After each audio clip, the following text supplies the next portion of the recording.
بسم اللہ الرحمن الرحیم۔ میرے حضور فرماتے ہیں جب کسی گنہگار شخص کا، بدکار شخص کا جنازہ نکلتا ہے، لوگ اسے اپنے کندھوں پر اٹھاتے ہیں تو مردے کی روح چیخ چیخ کے کہتی ہے اور مجھے کہاں لے کے جا رہے ہو، اور اپنے ہاتھوں سے مجھے آگ میں پھینکنے جا رہے ہو، اور مجھ پہ کچھ تو ترس کھاؤ، کچھ تو رحم کرو۔ قبر کی آگ مجھے تو دور سے دکھائی دے رہی، وہ دیکھو قبر میں آگ بھڑک رہی ہے، اور ایک قبر کی آگ مجھے تو دور سے دکھائی دے رہی ہے، تمہیں دکھائی کیوں نہیں دے رہی؟ میرے حضور فرماتے ہیں مردے کی چیخ انسان کے علاوہ ہر چیز سنتی ہے، ہر چیز سنتی ہے۔ اگر انسان سن لیں تو بے ہوش ہو جائیں۔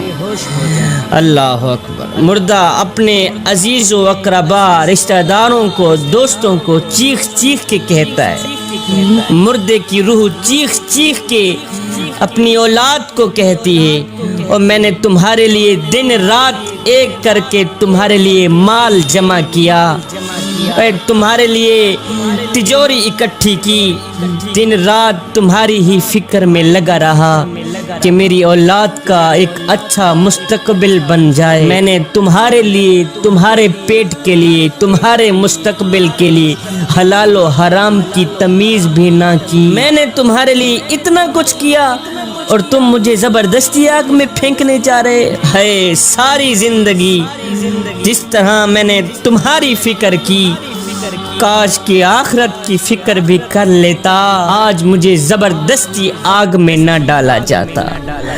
اللہ اکبر۔ پھر فرمایا جب مومن کا جنازہ نکلتا ہے، اللہ اکبر، میرے کریم نبی نے فرمایا، صحابہ جی یا رسول اللہ، فرمایا جب مومن کا جنازہ نکلتا ہے تو مومن کی روح کہتی ہے جلدی کرو، مجھے میرے اصلی مکان میں چھوڑ آؤ، جلدی کرو مجھے میرے اصلی گھر میں چھوڑ آؤ۔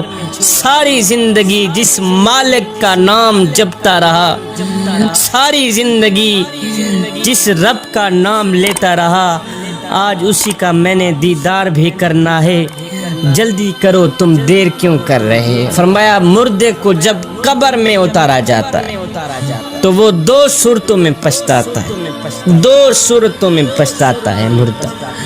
اگر وہ نیک بندہ ہوتا ہے تو اس بات پہ پچھتاتا ہے کہ اس نے زیادہ نیکیاں کیوں نہ کی۔ اگر وہ نیکوکار ہوتا ہے نا تو وہ اس بات پہ پچھتاتا ہے کہ اس نے زیادہ نیکیاں کیوں نہ کی، اور اگر وہ گنہگار ہوتا ہے تو اس بات پہ پچھتاتا ہے کہ اس نے گناہ کیوں کیے۔ جوانوں، ہم نے کبھی سوچا ہے کہ ہم مرنے کے بعد نیکیوں کی کمی پر پچھتائیں گے یا گناہوں کے زیادہ ہونے پر پچھتائیں گے؟ ہم نے تو کبھی نہیں سوچا۔ آج ہماری جوانیاں کس رخ پہ چل پڑی، آج ہماری جوانیاں کس سمت پہ چل پڑی، کس سائٹ پہ چل پڑی، اور جوانی میں تو اس درد کو پیدا کرنے کی ضرورت تھی کہ ہم نے مرنا بھی ہے۔ جوانی میں تو اس سوچ کو پیدا کرنے کی ضرورت تھی کہ ہم نے قبر میں بھی جانا ہے۔ جوانی میں تو اس کیف کو پیدا کرنے کی ضرورت تھی کہ ہم نے اللہ اور اس کے رسول کو منہ بھی دکھلانا۔ ہمیں ہر وقت، ہر گھڑی، ہر لمحے یہ سوچنا ہوگا کہ ہم مرنے کے بعد نیکیوں کی کمی پر پچھتائیں گے یا گناہوں کے زیادہ ہونے پر پچھتائیں گے۔ جوانوں، یہ زندگی کے لمحے ہمارے لیے غنیمت ہیں، انہی لمحوں میں ہم کچھ کر لیں، انہی لمحوں میں ہم کچھ اکٹھا کر لیں، انہی لمحوں میں خدا کی یاد اور محبت کے دیے اپنے دل میں جلا لیں۔ معلوم نہیں پھر فرصت ملے نہ ملے، معلوم نہیں پھر یہ زندگی کے لمحے ملے نہ ملے۔